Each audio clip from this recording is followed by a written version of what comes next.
ఈ బిజినెస్ ఏదైనా మీ ఊర్లో ప్రమోషన్ చేయాలంటే అది సుమన్ టీవీతోనే సాధ్యం. ఇప్పుడే సంప్రదించండి. Hi hello welcome to Suman TV. నేను మీ పవన్ని.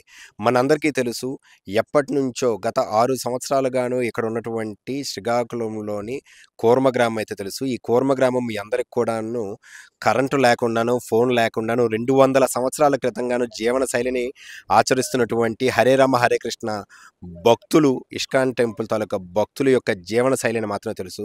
కాకపోతే దురదృష్టవశాత్తు గత వారం రోజులుగా చర్చల్లో, వార్తల్లోని ఒక అంశంగాను మారింది. వీళ్ళెంతో పవిత్రంగాను కొలుచుకుంటున్నటువంటి దేవాలయంగాను కట్టినటువంటి ఒక దేవాలయాన్ని అనుకోకుండాను కాలి బూడిదైపోయింది. దానికి కారణాలు ఏదైనా కావచ్చు. కాకపోతే కారణం ఏదైనా సరే పైన భగవంతుడికి మాత్రమే తెలుస్తుంది. ఏది ఏమైనప్పటికి కూడాను వాళ్ళ జీవన శైలిని ఎవ్వరు ఆపలేరు. వాళ్ళు మరింతగాను కృషి చేసి ఇంకా మంచి మందిరాన్నయితే నిర్మించుకొని, అదే విధంగాను ఆ నిర్మాణ మందిరం తరువాత కూడాను చాలామంది వేల భక్తులకి వాళ్ళు సర్వీస్ చేస్తామని అయితే ధీమా వ్యక్తం చేస్తున్నారు. అయితే ఈరోజు ఈ కోర్మ గ్రామాన్ని సందర్శించినటువంటి కొరికాన రవికుమార్ సుడా చైర్మన్‌గాను, శ్రీకాకుళం సుడా చైర్మన్‌గా ఉన్నారు. ఆయన వంతుగానే ఆయన వచ్చి డిప్యూటీ సీఎం పవన్ కళ్యాణ్ గారి ఆదేశం మేరకు ఇక్కడికి వచ్చి ఇక్కడ ఏం జరిగిందని నివేదిక ఇవ్వడానికైతే వచ్చారు. ఆయన వచ్చిన తర్వాత చూసి ఆయన గుండె కూడా తరుక్కుపోయి, ఈ వెలకట్టలేని విలువైనటువంటి సంపద గ్రంథాలు, అటువంటి గ్రంథాలు కాలి బూడిదైపోయాయి. అటువంటి గ్రంథాలు మళ్ళీ నేను ఖచ్చితంగా ఇక్కడికి తీసుకొచ్చే బాధ్యతని స్వయంగా నేను తీసుకుంటున్నాను నా సొంత ఖర్చులతో అంటూ అనౌన్స్ కూడా చేశారు. చాలామంది రాజకీయ నాయకులు కావచ్చు, చాలామంది పెద్దలు కావచ్చు వచ్చి చూసి వెళ్ళిపోతారు. ఎంతమంది పని చేస్తున్నారు. సో అటువంటి పని చేసే నాయకుడిగానైతే ఈరోజు నిలబడుతున్నారు.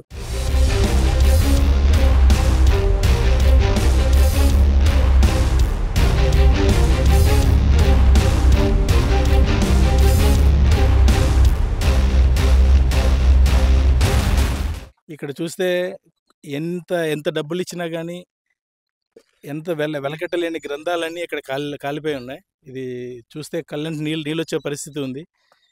ప్లస్ ఇక్కడ ఇది గర్భాలయం అంటున్నారు. గర్భాలయం అంటే ఇది అందరి ఎమోషన్స్‌తో కూడుకున్న సంఘటన.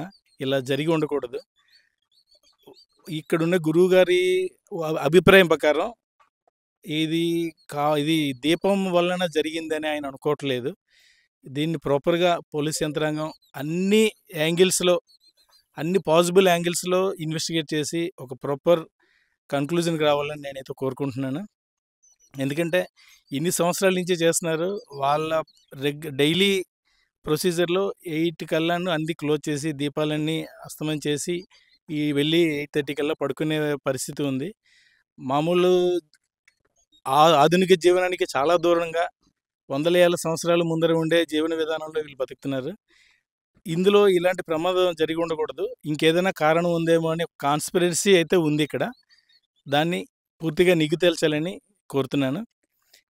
ఇక్కడ జరిగిన దానికి ఇందులో ఇంకొక విషయం ఏంటంటే, వచ్చే దారి అంత బాగాలేదు.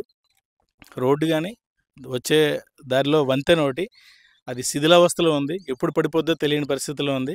డెఫినిట్‌గా దీన్ని పునర్వ్యవస్థీకరించడం కోసం, దీన్ని రెనోవేట్ చేయడం కోసం నా వంతుగా నేను పవన్ కళ్యాణ్ గారి దృష్టికి తీసుకెళ్ళి దీన్ని రెనోవేట్ చేసే పని అయితే స్టార్ట్ చేయబోతున్నాం. ఇంకోటి, ఇలాంటి జీవన విధానం ఇప్పుడు గురువుగారితో మాట్లాడినప్పుడు చాలామంది అడిక్షన్ కోసం ఇక్కడికి వస్తూ ఉంటారు అని చెప్పారు. సో ఇది అద్భుతమైన కార్యక్రమం. ఆధునిక జీవన శైలిలో మనం ఏం కోల్పోతున్నామో ఇక్కడికి వస్తే తెలుస్తుంది. దీన్ని డివైన్ టూరిజంగా మనం డెవలప్ చేసుకోవచ్చు. అంటే వాళ్ళ ఉద్దేశం టూరిజం డెవలప్ చేయడం కోసం కాదు. మన ఆధునిక జీవనంలో మనం ఏం కోల్పోతున్నామో ఇక్కడికి వస్తే తెలుస్తుంది.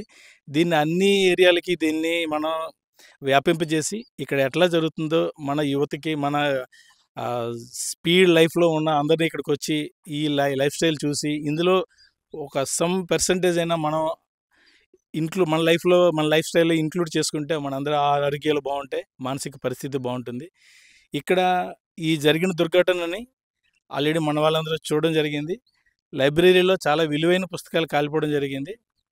పర్సనల్‌గా నా వంతు నాకు సాధ్యమైనన్ని బుక్స్ వాళ్ళు ఏమైతే కోరుతున్నారో ఆ గ్రంథాలన్నీ తెప్పించి నా సొంత ఖర్చులతో ఇక్కడ వీళ్ళకి ఇవ్వడం కోసం నేను నిర్ణయించుకున్నాను. అది ఇక్కడ వీళ్ళకి చెప్తున్నాను. Thank you. మరి మీ పార్టీ అధినేత, మన ప్రస్తుత డిప్యూటీ సీఎం పవన్ కళ్యాణ్ గారైతే సనాతన ధర్మం, హిందూ ధర్మాన్ని పరిరక్షిస్తాను, ప్రపంచవ్యాప్తి చేస్తాను, దీన్ని కాపాడుకుంటాను అంటున్నారు. మరి ఈరోజు ఇక్కడ మన జిల్లాలో ఉన్నటువంటి ఈ కోర్మ గ్రామం ప్రపంచానికి తెలిసే విధంగా దీన్ని ఏమైనా టూరిజంగా డెవలప్‌మెంట్ చేసే ప్రపోజల్ ఏమైనా ఉందా? అంటే ఇప్పుడు వాళ్ళు గురువుగారు వాళ్ళు దీన్ని ఎలా ఏ ఉద్దేశంతో స్థాపించారో దాన్ని డిస్టర్బ్ చేయకుండా అందులో మనం వెళ్ళి డిస్టర్బ్ చేసే ఉద్దేశం మనకు లేదు. కామన్ పీపుల్ ఎవరైనా వస్తే విజిటర్స్ వస్తే వాళ్ళు ఎలో చేస్తున్నారు. దాన్ని మనం పబ్లిక్‌లోకి తీసుకెళ్ళి యువత ఇప్పుడున్న పరిస్థితుల్లో ఇక్కడ కొత్తగా అంటే మనం ఏం నేర్చుకోవాలి, మనం ఏం కోల్పోయాం, మన జీవన విధానంలో ఏం కోల్పోయాం, వెస్టర్నైజేషన్ ఎట్లా జరిగిపోయింది, ఎట్లా మన మీద ఇంపోజ్ చేయబడింది, దాని నుంచి బయటకొచ్చి మళ్ళీ మన భారతీయ వైదిక విధాన పద్ధతి, జీవన శైలి ఎలా ఉందో తెలుసుకోవడం కోసం ఇక్కడికి రావాలి తప్పితే, వాళ్ళు దీన్ని టూరిజంగా డెవలప్ చేస్తారని నేను అనుకోవట్లేదు. వాళ్ళ ఉద్దేశం కూడా అది కాదు. సో, కానీ మన బాధ్యతగా దాన్ని మన ప్రచారంలోకి తీసుకొచ్చి ఎవరికి కావాలన్నా విజిట్ చేసేటట్టుగా వాళ్ళు అవకాశం ఇస్తున్నారు కాబట్టి, మనం అందులో కొంత నేర్చుకునే అవకాశం మన వాళ్ళందరికీ కల్పించాలని నేను అనుకుంటున్నాను. మరి అత్యధిక యువత కలిగినటువంటి పార్టీ ఏదైనా ఉన్నదనుకుంటే మీ జనసేన పార్టీ. మరి యువతకి ఇది ఆదర్శంగా తీసుకోవాలంటే మీరిచ్చే సందేశం ఏంటి? 100% ప్రతి ఒక్కళ్ళు ఇక్కడికి రావాలి. వచ్చి 1, 2 రోజులైనా అక్కడ ఉండి వాళ్ళ జీవన విధానంలో వీళ్ళు కూడా ఉండి, అది అందులో కొంత భాగమైనా వాళ్ళ రెగ్యులర్ జీవన శైలిలో అది పాటించాలని నేనైతే కోరుకుంటున్నాను. నేను చాలా రోజుల నుంచి వద్దాం అనుకుంటున్నాను. యాక్చువల్లీ నా వైఫ్ రావడం జరిగింది. చాలా బాగుంది. చాలా మంచిగా చేస్తున్నారు. ఫోన్ లేదు, ఎట్లాంటి మోడర్న్ లైఫ్ స్టైల్ లేదు. చాలా బాగుందన్నారు. వద్దాం అనుకుంటే ఈరోజు ఈ సందర్భంలో రావడం కొంచెం బాధాకరమైనా ఇక్కడికి రావడం బాగుంది. మరి డిప్యూటీ సీఎం పవన్ కళ్యాణ్ గారు ఇక్కడికి వచ్చే ఛాన్సెస్ ఏమైనా ఉందా? సో, ఒకసారి అంటే ఇటువంటి సనాతన ధర్మం కలిగినటువంటి ఈ కోర్మ గ్రామాన్ని అయితే పెట్టారు. మరి దీన్ని సందర్శించడానికి మీ వంతు ఈ కూర్మగ్రామంలో జరిగిన ఈ దుర్ఘటన మీద ఆయన ఇమ్మీడియట్‌గా ప్రతిస్పందించడం జరిగింది. ఆయన వెంటనే చూసి ఏం జరిగింది, అక్కడ ఏంటనేది చూడమని చెప్పడం జరిగింది. పోలీస్ శాఖ వారికి కూడాను పూర్తి ఇన్వెస్టిగేషన్ చేయమనడం జరిగింది. ఆయన బిజీ షెడ్యూల్‌లో ఆయన రాగలుగుతారా లేదనేది నేను చెప్పలేను. కానీ సనాతన ధర్మానికి ఎక్కడ ఏ ఆపద ఉన్నా గానిని జనసేనాని గాని, జన సైనికులు గాని ముందుంటారని మాత్రం 100% చెప్పగలుగుతున్నాను. చూశారు కదా!